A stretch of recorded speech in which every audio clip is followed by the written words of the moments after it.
안녕하세요. 저는 KDI 국제정책대학원의 원장을 맡고 있는 유종일이라고 합니다. 오늘 여러분과 함께 팬데믹 시대 시민사회 조직의 역할에 대해서 말씀 나눠보고자 합니다. 제 말씀은 크게 세 토막으로 나눠서 먼저 팬데믹이 촉발하고 심화시키고 있는 위기의 시대, 우리가 오늘 살아가고 있는 위기의 시대를 살펴보고 다음에 이 위기를 극복하는 데 있어서 가장 원천적인 힘으로서 연대의 중요성을 말씀드리고, 마지막으로는 그 연대의 힘을 모으고 키워서 시민사회 조직이 어떻게 이 팬데믹 시대를 극복할 것인지 역할에 관해서 말씀드리도록 하겠습니다. 무엇보다도 이 팬데믹은 우리에게 보건 위기로 다가오고 있습니다. 전 세계적으로 확진자가 5천만 명, 그리고 사망자는 한 120만, 30만 명을 넘지 않을까 예상이 됩니다. 실질적인 감염자는 그보다 10배 이상이고 실제 사망자도 1.5배가 넘을 것으로 추정되고 있습니다. 가장 걱정스러운 것은 이 확산세가 꺾이기는커녕 북반구에 겨울이 오면서 지금 재확산 조짐이 유럽이나 미국을 통해서 나타나고 있다는 점입니다. 백신 개발이 성공적인 개발이 머지않아서 있을 것 같기는 합니다만은 그 백신의 효과성이나 지속성, 또 얼마나 빨리 보급이 될 수 있는지 등 여러 가지 불확실성 때문에 앞으로도 상당 기간 팬데믹 종식은 기대하기 쉽지 않다. 백신이 나오더라도 주기적으로 반복해서 유행할 가능성이 많다. 이렇게 전문가들은 말하고 있습니다. 이 보건 위기 때문에 경제 위기가 촉발됐습니다. 전 세계적으로 전대미문의 그런 그 경기 하락이 특히 지난 2, 4분기에 있었고요. 그 이후로 완만한 회복을 하고 있습니다만은 그래도 전 세계 경제는 과거에 겪어보지 못했던 엄청난 그 경기 침체를 겪을 것으로 지금 겪고 있습니다. 특히 이 방금 말씀드린 그 2차 확산 때문에 다시 일부 그 재봉쇄 조치들이 취해지고 있어서 경제적 타격이 지난 6월에 OECD가 전망을 하면서 그렇게 두 번째 그 타격이 오면 올해 경제 성장률은 마이너스 7% 이하로 내려가고 회복도 훨씬 느려질 걱정이 있다고 했는데 그런 상황이 되는 것 아닌가. 그리고 이런 와중에서 전 세계적으로 실업자와 그 빈곤에 빠지는 사람, 기아에 허덕이는 사람들이 엄청나게 늘어나고 있다는 것을 경고하고 있습니다. 경제 위기뿐만 아니라 이 사회적 위기, 이 정치적 위기까지 팬데믹으로 인해서 촉발되고 있습니다. 아시다시피 이 불평등과 감염병은 서로 상승작용을 합니다. 사회적 경제적인 약자들이 이 감염병의 주된 희생자가 되고 또한 그로 인해서 확산 경로가 되기도 합니다. 또한 경제 위기의 피해도 이들에게 집중이 됩니다. 이미 신자유주의 시대에 불평등이 많이 심화됐는데 그러한 불평등이 더욱 극적으로 증가하고 있습니다. 여기 이 사진에서 보시는 것처럼 가난한 사람들에게 이런 봉쇄 조치는 거의 죽음과도 같은 일이라서 이런 항의 시위가 일어나는 반면에 그 부자들이 보는 포브스라는 잡지에서는 부자들의 사회적 격리를 저렇게 사진으로 묘사하고 있습니다. 과거에도 팬데믹이 있을 때는 항상 불평등이 많이 증가했다는 것을 이 그래프가 보여주고 있고요. 이런 것 때문에 정치적 갈등 그리고 포퓰리즘 같은 현상들이 많이 등장하고 있습니다. 나아가서 국제 협력의 위기가 오고 있습니다. 생존 위기를 맞아서 각국이 국경을 폐쇄하고 수출 규제하는 등을 통해서 글로벌 가치 사슬이 굉장히 타격을 받고 있고요. 글로벌 금융위기 이후에 이미 보호무역주의라든가 미중 패권 경쟁 이런 것들이 나타났는데 이 팬데믹으로 인해서 훨씬 더 그런 문제들이 심화되고 있는 그런 양상을 보여주고 있습니다. 여기 보시는 그래프에서 세계 상품 무역량의 증가세가 과거 글로벌 금융위기 이전에 굉장히 높았던 증가세가 이미 그 이후에 많이 낮아졌고 팬데믹으로 인해서 엄청나게 저기 빨간색으로 나와 있는 선이죠. 타격을 받고 있다는 것을 보여주고 있고요. 이런 그 자국 우선주의 때문에 인류 공통의 적 앞에서 지금 국제 협력은 붕괴되고 있는 그런 상황입니다. 또한 이 팬데믹은 환경 위기를 우리에게 극적으로 보여주고 있습니다. 이 팬데믹이 이 환경 파괴의 무서운 결과로 나타났다는 것도 여러분들이 잘 아실 것입니다. 여기 그래프에서 보이는 것처럼 우리가 들어본 그 수많은 지카 바이러스, 그 다음에 에이즈, 또 에볼라, 사스, 메르스 이런 것들이 다 인수공통 감염병인데 환경 파괴의 결과 등장한 것이고 계속 증가하고 있습니다. 금년에는 특히 세계 곳곳에서 기록적인 산불이 연발하고 있습니다. 금년 초에 호주의 산불이 전 세계인들의 가슴을 졸이게 만들었고 시베리아 동토에서 산불이 나고 아마존에서 엄청난 산불이 나고 미국 서부가 또 역사적으로 최대의 그런 산불 이런 것은 지금 기후 위기를 집약적으로 보여주고 있고요. 다른 한편으로 팬데믹은 우리가 잘만 하면 환경을 회복할 수도 있겠구나 하는 가능성을 보여주기도 했습니다. 저렇게 인도의 하늘이 시커맸던 하늘이 파래졌던 것이 이 팬데믹 와중에서 화석연료 기반 산업이 위축되고 사람들이 같이 그 록다운을 하면서 저런 급격한 변화가 있기도 했었던 것입니다. 제가 마지막으로 이 부분에서 드리고 싶은 말씀은 이 코로나19는 전혀 우리가 상상하지 못했던 일이 갑자기 생겨가지고 이런 위기를 맞았다는 것이 결코 아니고 이것은 예고된 재앙이었다고 하는 것입니다. 여러분들이 혹시 이런 영화나 또 과거에 유명한 빌 게이츠가 했던 테드 강의죠. 또 여러 책이나 이런 것을 통해서 이런 팬데믹의 위험에 대한 경고는 계속 있어 왔고요. 특히 CIA 미국의 중앙정보국이죠. 이런 곳에서는 2019년에만 해도 강력한 그 위험 경고를 얘기한 바 있습니다. 이것은 그동안 다보스 포럼에서 논의했던 그 세계 경제 문제들에 대한 내용인데요. 거기 보면 이런 얘기를 다 그동안 계속해서 하고 있었습니다. 그러나 말만 했지 실질적인 대책을 세우지 못했던 것입니다. 그래서 이 팬데믹은 이러한 그 위기에 대한 올바른 대응을 촉구하는 자연의 경고가 아닌가 저는 생각해 봅니다. 이 팬데믹 대응 나아가서 관련된 그 위기의 극복을 위해서 가장 기본은 연대, solidarity, 그 연대 정신이라고 하는 것을 잠깐 말씀을 드리고 싶습니다. 저는 이 팬데믹 아주 초기에 한국에서 있었던 제가 일하고 있는 직장이 세종시인데요. 그곳과 가까운 곳에서 진천, 아산에서 있었던 이 사건에 대해서 굉장히 제가 깊은 인상을 받았습니다. 무슨 얘기냐면은 가장 먼저 이 팬데믹이 폭발한 그 확산이 폭발적으로 진행되던 중국의 우한에서 우리 교민들을 귀국을 시켰습니다. 그래서 이 격리 수용을 하게 됩니다. 그런데 그때 정부에서 이 진천과 아산이라는 그 중소도시인데 이곳에 있는 시설이 안전하겠다는 판단에 거기에 수용하기로 했습니다. 그런데 지금 1월 30일 여기 그 왼쪽에 나와 있는 사진들은 1월 30일의 모습입니다. 트랙터로 길을 막고 머릿돌을 두르고 결사 반대, 우리 주민들의 안전이 걱정된다. 왜 저 사람들을 여기로 데려오냐 하면서 반대 시위를 했는데 오른쪽에 있는 사진은 바로 그 다음 날입니다. 여기 편히 계시다 가십시오. 환영합니다. 그리고 그 플래카드를 내걸고 어서 오세요. 이렇게 하루 만에 격렬한 반대에서 적극적인 환영으로 이것이 바뀌었습니다. 이 상황을 보면서 저는 굉장히 중요한 반전이라고 생각했고, 그것이 실제로 저는 큰 의미 있는 사건이었다.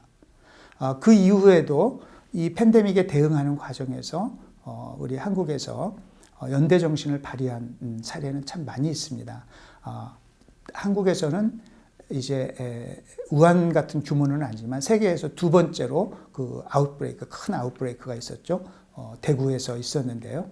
그때 당시에 대구를 봉쇄해야 되는 거 아니냐 하는 얘기도 나오고 있습니다만은 우리 국민들은 봉쇄가 아니라 오히려 찾아가서 의료진들이 찾아가고 자원봉사자들이 찾아가고 또 많은 물품도 보내고 하면서 힘을 모아서 함께 극복했던 그런 사례가 있습니다. 이때 대구에 가서 그 지역 간의 지역 감정이다, 라이벌이다 했던 광주 시민들이 대구의 도움의 손길을 내밀었고 나중에 광주가 어려움에 처했을 때 대구 시민들이 또 가서 돕는 이런 아름다운 일도 있었습니다. 그리고 한국은 많은 불안한 점이 있기는 하지만 국경 봉쇄는 최소화하고 가급적 이런 좀 과학적인 대응을 하고 그렇게 하도록 노력을 했고요. 외국인 근로자나 해외 입국자 등에 대해서도 검사나 치료 조치를 적극적으로 취하는 그런 정책을 취했습니다. 사실 이런 정책은 제가 이 정부의 팬데믹 대응에 대해서 조언하는 그 생활방역위원회 위원으로서 건의하기도 한 것인데요. 그렇게 해서 정부가 특히 이 불법 체류자의 경우에도 그런 것을 전혀 묻지 않고 필요한 경우 마스크도 나눠주고 검사도 실시하고 치료도 할 수 있도록 조치하겠다 이렇게 했던 것입니다. 그래서 이런 그 연대 정신이 저는 굉장히 중요한 방역 성공 요인이라고 보는데 왜 그런지에 대해서 간단히 제가 설명을 드려보겠습니다. 팬데믹 대응하는 데는 세 가지 요소가 있습니다. 우리가 많이 들어본 곡선 평평하게 만들기, 영어로 flattening the curve 그러는데 우리말로 해보니까 좀 어색하기는 한데 이것은 의료 체계가 감당할 수 있는 수준 이내로 감염의 확산을 억제한다 하는 것입니다. 그리고 두 번째로 억제하지만 그래도 감염되는 사람들에 대해서는 의료적 대응을 해야 되겠죠. 환자를 치료하는 것입니다. 그리고 마지막으로 연구 개발하는 것이죠. 진단 키트라든지 치료제, 궁극적으로는 백신을 개발해서 이 팬데믹을 정복하겠다라고 하는 것인데 가장 기본적인 것은 출발선은 그 곡선 평평하게 만들기죠. 개인적으로는 손을 잘 씻고 마스크를 잘 착용하고 거리 두기를 하는 것이고 이런 것들을 사회적으로 의무화하는 것이 사회 방역이고 나라에서 하는 방역 당국에서 하는 것은 검사하고 추적하고 격리하고 하는 그런 것입니다. 그런데 이 개인 방역을 먼저 생각을 해보면 왜 연대가 중요하냐? 이거 사실은 개인 방역이 가장 기본적이고 가장 효율적인 것입니다. 사회적 비용도 작고 방역도 효과도 높은 것인데 잘 안 되고 있잖아요. 문화적인 이유에서 내 몸은 내가 알아서 할 거야. 아니면 정치적으로 뭔가 반대한다든지 이런 부분도 있고요. 그냥 이기적인 그런 행태인 경우도 많아요. 나는 젊고 건강하니까 걸려도 괜찮을 거야. 사실은 우리가 손 잘 씻고 마스크 쓰고 하는 건 자기 자신을 보호하기 위해서도 하지만은 남을 보호하기 위해서 하는 게 나를 통해서 다른 사람한테 바이러스가 전파되면은 큰 문제이기 때문에 그런 부분이 굉장히 큰데 자기만 생각하는 것이죠. 그리고 개인 방역을 잘 하고 싶어도 그럴 수 없는 여건, 근무 환경 자체가 환기도 잘 안 되고 밀집된 곳에서 소리를 내면서 근무를 해야 된다든지 콜센터 같은 경우가 그렇겠죠. 너무나 경제적으로 어렵기 때문에 이런 그 보호 조치를 거리두기나 이런 걸 제대로 못하는 그런 경우도 많습니다. 그래서 이런 그 경우에 어떻게 그 탓만할 것이 아니라 이 연대 정신을 발휘해야지 배려하고 지원하고 함께하고 하는 그런 연대 정신이 있어야지 방역을 잘할 수 있다고 하는 것이고요. 사회 방역에 있어서 당연히 그렇죠. 이런 그 강력한 사회적 거리두기, 그 봉쇄를 한다든지 외출이나 영업을 제한한다든지 이렇게 되면 그 빈곤층이나 경제적 취약계층에게 감당할 수 없는 그 피해 부담을 초래하게 되고 또 그 필수 노동자들 경우에 그런 그 불안한 속에서 일을 해야 되고 그런데 이들에 대해서 배려하고 지원하지 않으면 이런 것이 지속적으로 효과적으로 되기 어렵다고 하는 것입니다. 그리고 국가 방역, 검사 추적, 격리 전략의 성공은 이것이 정확하게 되고 신속하게 돼야 되는데 그럴 때 사회적 소외계층들이 그것을 믿고 얘기하고 할 수 있어야 되는데 그렇지 않으면 이게 빨리 될 수가 없습니다. 전 세계적으로 이주 노동자가 많은 나라들이 지금 중동 지역이나 아시아에서는 싱가포르나 이런 나라들이 감염률이 굉장히 높습니다. 미국의 경우에는 불법 이민자들을 마구 추방하는 과정에서 사실은 전 세계적으로 수천 명의 그 바이러스 보균자들을 보내가지고 이 슈퍼 전파자 역할을 했다. 이민 단속국이 그런 뉴욕타임스의 폭로 기사도 있었습니다. 연구 개발은 연대 정신이 기본입니다. 원래 그 과학 연구는 근대의 과학이 급속도로 발달할 수 있었던 가장 기본적인 이유 중에 하나가 오픈 사이언스라고 하는 겁니다. 과학자들은 그 새로운 지식을 항상 공개하고 공유하고 그래서 또 그 위에서 새로운 지식을 더 만들어내고 이렇게 하는 것입니다. 그것이 그냥 막연한 이상주의가 아니고요. 실제로 지난 50년 동안 독감 백신을 생산할 때도 모든 전 세계 과학자들의 지식을 함께 모아서 금년에는 어떤 백신이 필요하다 이런 결정을 하고 해왔고요. 최근에 코로나19 관련 연구도 다 그렇게 진행을 해왔습니다. ATP 액셀러레이터라고 하는 것은 그 진단, 치료, 백신 개발에 있어서 이 모든 관련 연구자들이 국제적인 협력 체제를 만든 것이거든요. 그리고 그 중에는 코백스는 그 중에서 백신 동맹을 말하는 것입니다. 그렇게 연대 정신이 기본이 돼 있습니다만 그러나 정치적으로 특히 이런 미국, 중국, 영국 등 강대국들이 좀 백신을 정치적으로 활용하려고 하는 그런 것들이 많고 부자 나라들이 먼저 백신을 확보하려는 그런 경쟁이라든지 이런 위험들이 존재하고 있습니다. 이 코로나 바이러스는 우리에게 근본적인 그 교훈은 뭐냐면 나만 혼자 안전할 수는 없다. 이 사회 공동체가 안전하지 않고 나 혼자 안전할 수 없다라고 하는 것이에요. 영국의 보리스 존슨 수상이 고생을 많이 했죠. 중환자실에 들어가서 치료까지 받고 그리고 나와서 한 얘기가 과거에 우리 당의 선배 수상이었던 대처 수상은 사회라는 것은 존재하지 않는다. 개인만이 있다 그랬는데 겪어보니까 그게 아니다. 사회가 정말 중요하다. 그런 얘기를 했습니다.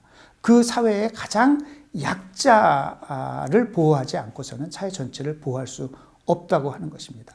그래서 유엔 사무총장이 지금 그렇게 세계에 호소하고 있는 것입니다. 우리가 함께 해야지 이것을 극복할 수 있다라고 하는 그 연대가 위기 극복의 가장 기본이라고 하는 얘기입니다. 그 지금 팬데믹 대응의 성과에 대해서 아직 장기적으로 어떻게 될지는 모르겠습니다만 지금 보면은 그 팬데믹의 피해 여기 그 보여주는 그래프는 가로축은 얼마나 인구 비례로 이 코로나19 사망자가 많은지 하는 것이고요. 그래서 높은 곳에 있을수록 사망자가 많은 것이고 그 다음에 세로축은 경제적인 피해입니다. 좌측으로 갈수록 경제적 피해가 심한 것이죠. 그런데 보시면은 전 세계적으로 아시아 국가, 특히 동아시아 국가들이 대개 그 보건 피해, 사망자, 인구 대비 사망자 수가 굉장히 낮은 것을 알 수가 있습니다. 그러나 경제적인 피해는 나라마다 조금 차이가 있죠. 동아시아 국가들은 대체로 지금 중국, 한국, 일본 다 좀 양호한 편이고요. 싱가포르나 말레이시아 같은 경우는 타격이 좀 더 심하고 그렇습니다. 왜 그럴까? 중요한 것은 그 사전에 경험이 있었기 때문에 조기에 대응했다는 것이 굉장히 중요했던 것 같고요. 사르스나 메르스나 이런 경험 때문에 다른 하나는 시민들의 연대 정신 혹은 어떤 그런 그 사회적인 압박 이런 것들이 작용해서 방역에 많은 그 시민 협조가 있었다고 하는 것입니다. 사회는 지금 현대 사회는 정부를 중심으로 한 공공부문 그리고 기업을 중심으로 한 그 시장 부문 그리고 시민사회 조직들이 활동하는 시민사회, 이렇게 세 가지 영역으로 구성이 되어 있다고 하는데요. 시장과 정부도 다 각각의 역할이 있습니다. 시장은 자유로운 영리 활동을 하면서 경쟁을 하는 곳이고, 정부는 강제력을 바탕으로 해서 공적으로 필요한 일을 하는 곳입니다. 그런데 그것만 가지고는 사회가 완전하지 않다. 더군다나 시장이 잘못되고 정부가 잘못할 때 그것을 어떻게 할 것이냐. 그래서 이 시장과 정부에 대해서 감시를 하고 이들이 실패하는 데 대해서 보완을 하고 그런 역할을 하는 것이 시민사회의 기능이고, 그것은 자발적인 시민정신, 연대정신에 기초한 사회적 협력이라고 할 수 있습니다.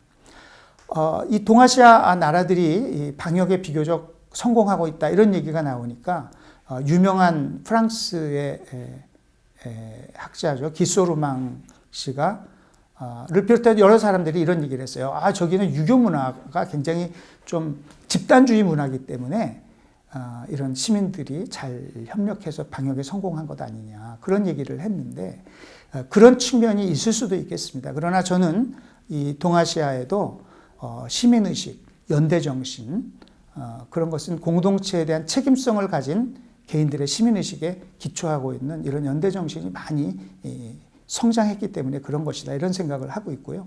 그것이 한 그 의식조사에서 그런 게 드러났어요. 제가 자세한 설명을 할 시간은 없는데, 그 권위주의적인 성향, 수능, 집단주의 성향을 보인 사람들보다도 민주적 시민성, 수평적인 개인주의 성향을 가진 사람들이 더 방역에 적극적으로 참여했다고 하는 그런 조사 결과가 시사하는 점이 많다고 생각합니다.